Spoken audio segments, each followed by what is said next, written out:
এই কথাটা অনেকেই শুনবেন যে মেয়েরা বেশি কষ্ট পায়, পুরুষ জাতির কষ্ট হয় না, তাদের পাষাণ হৃদয়টা।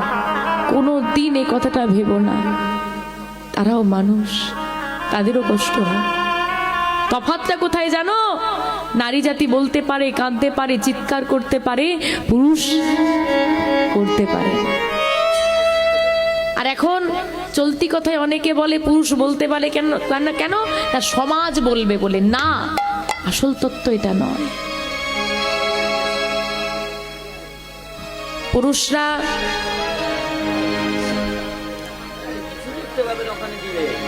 পুরুষরা কাঁদতে পারে না, বলতে পারে না, কেন জানো? তাদের বুক ফেটে গেলেও মুখ কোনোদিন ফুটবে না। এই যে বচন দেওয়া আছে, কোনো পুরুষ জাতি কষ্টের কথা মুখে আনতে পারবে না। হয়েছিল ঘটনাটা কবে? ত্রেতা যুগে। ত্রেতা যুগে রামায়ণে যখন রাবণ রাজার সঙ্গে শ্রী রামচন্দ্রের যুদ্ধ বাঁধল, আমায়রা যুদ্ধ হয়েছিল তো। এই দিকে দেখো, ওদিকে অনেক কিছু হবে, এদিকে দেখো, ভাবনা নষ্ট করো না। দুজনের যুদ্ধ হচ্ছে। রাবণ রাজার পক্ষ থেকে যারা যারা আসছে সবার প্রাণ চলে গেল, সবাই মারা গেল। কেউ কেউ আর বেঁচে নেই। কে যুদ্ধ করবে? কে গিয়ে আসবে যুদ্ধ করতে? একটা ছোট্ট ছেলে যুদ্ধক্ষেত্রে নেমেছিল, ছেলেটার নাম হলো তরণী সেন। এই তরণী সেনের মায়ের নাম হচ্ছে শর্মা দেবী। শর্মা দেবী তরণীকে ডেকে সুন্দর করে যুদ্ধের সাজে সাজিয়ে দিয়েছে। সাজটা কেমন? সারা গায়ে রাম নাম লিখে দিয়ে। ওমা, কার সঙ্গে যুদ্ধ করতে যাবে তরণী? রামের সঙ্গে। সারা গায়ে কার নাম লেখা? তরণী জিজ্ঞেস করছে, আমি যার সঙ্গে যুদ্ধ করতে যাব মা, তুমি আমার সর্বাঙ্গে তার নাম লিখছো কেন? যার সঙ্গে যুদ্ধ হয় সে তো শত্রুপক্ষ, তাই তো?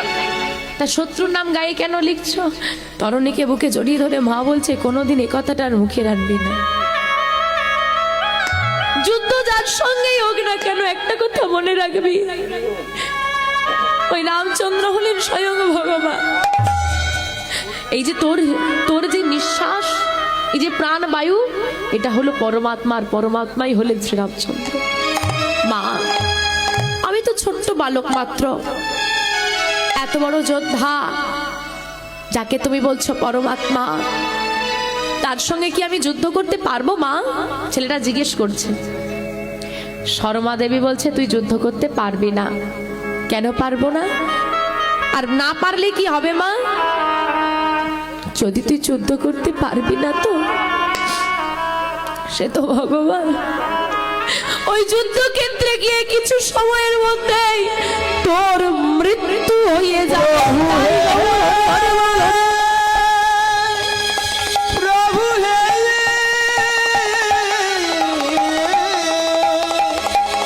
এই কি তোমার বিচার প্রভু? বলো বলো, এই কি তোমার বিচার? আমায়রা তরণী মাকে জড়িয়ে ধরে বলছে, মা, আমার আর কোনোদিন তোমার কোলে ফিরে আসা হবে না, আর কোনোদিন তোমাকে আমি মা বলে ডাকতে পারবো না মা। না, আজকে তুই আমার কাছ থেকে বিদায় নিয়ে চলে যাবি, এটা হলো চিরবিদায়। আমায়রা, তোমাদের সন্তান আছে, ভগবান করুক সুস্থ থাকুক। এত মায়েরা আছো, একজন বুকে হাত দিয়ে বলো তো, এত সাহস আছে তোমাদের? যেখানে গিয়ে ছেলের ক্ষতি হবে জেনেও তোমরা পুত্রকে পাঠাবে? আছে সাহস? নেই। আমা, তোমাদের আছে? কারণ নেই। এখনো এমন মায়েরা বেঁচে আছে বলেই না এইখানে মেলা হচ্ছে। এখনো এইরকম মায়েরা বেঁচে আছে বলেই আমরা তো আনন্দ করতে পারি। তুমি তোমার ছেলেকে বুকে নিয়ে ঘুমাতে পারো, তোমার ছেলে স্কুলে যায়, কলেজে যায়, আনন্দে থাকে। এমন কিছু মায়ের কারণে যারা আমাদের দেশের জন্য নিজের সন্তানকে দান করে সেনা তৈরি করিয়েছে। তাই না? যারা আমাদের দেশের জন্য প্রাণ দিচ্ছে, শহীদ হচ্ছে, তাদের মায়েরাও জানে যে আমার ছেলে দেশের জন্য যখন যাচ্ছে আর ফিরে নাও আসতে পারে, তবু তারা দান করে। শর্মা আজও আছে, আজও তরণী আছে, তারা দেশের জন্য লড়াই করে।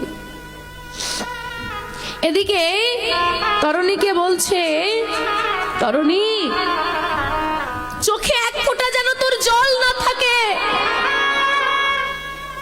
মনে যেন আনন্দ থাকে, মুখে যেন হাসি থাকে। কেন জানিস?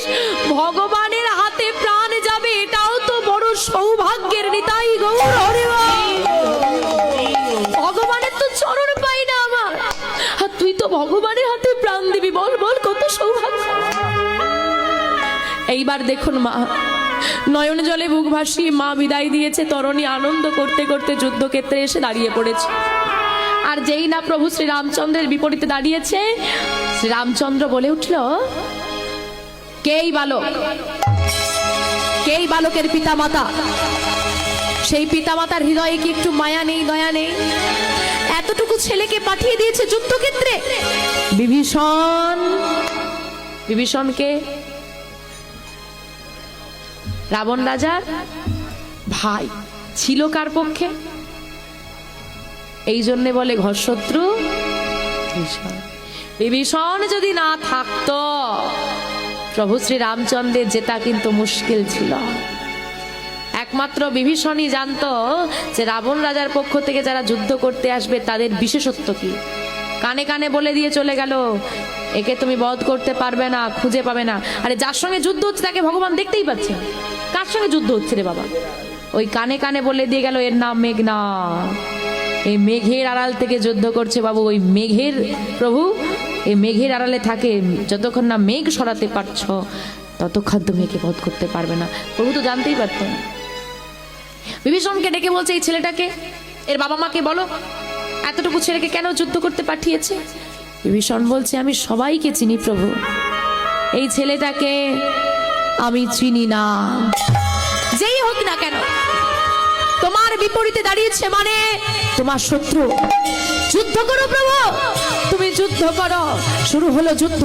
কিছু সময়ের মধ্যেই ভগবান শ্রী রামচন্দ্রের আঘাতে আজকে তরণী সেনের দেহ থেকে মুন্ডটা আলাদা হয়ে গেল। যেই না আলাদা হয়ে গেল, তরণীর রক্তে রাঙা হয়ে গেল রণক্ষেত্র। কাটা মুন্ডটা বলছে, রাম রাম রাম। দেহটা ছটফট করছে। জানো ছেলেটাকে? বিভীষণের নিজের পুত্র। নিতাই গৌর হরি হরি। ওহে দয়াময়, ওহে করুণাময়, ওহে দয়াময়। বিভীষণ পরিষ্কার বলে দিল, ওই ছেলেকে আমি চিনি না। রণক্ষেত্রে দাঁড়িয়ে পিতা নিজের চোখে দেখলো তার পুত্রের দেহটা একদিকে, মুন্ডটা ছিটকে গিয়ে আর একদিকে পড়েছে।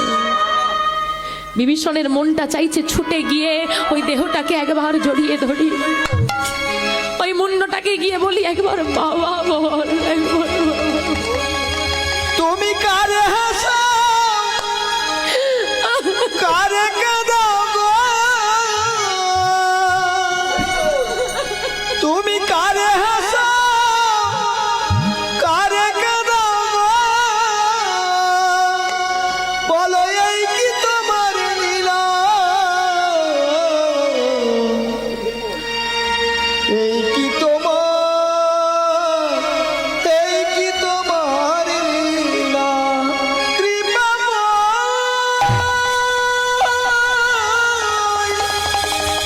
ওহে দয়া,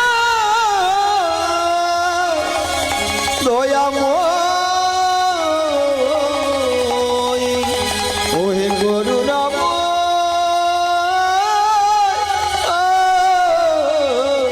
দয়াময়।